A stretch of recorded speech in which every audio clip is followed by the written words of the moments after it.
Morning. So if you find today that you've been maybe kicked out of another class and you need to share an activity that maybe one person has made on Seesaw, then the easiest way to do that is if you click Add. So the person who's made the activity goes to their activities and say it's this one, for instance, made, and I want to share this with my team.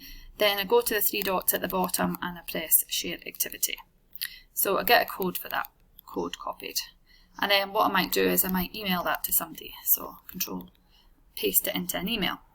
Now if I then open that link in my email that someone has sent me, then I can press Save Activity. I've got my Seesaw logged in, so automatically that saves that to my activity library. So as you can see now, I've got two of the activities because I've saved it. So if one person makes an activity and you don't have access to everybody's classes, then you can share it by creating that link, emailing it. When people open that up, they can save that into their library.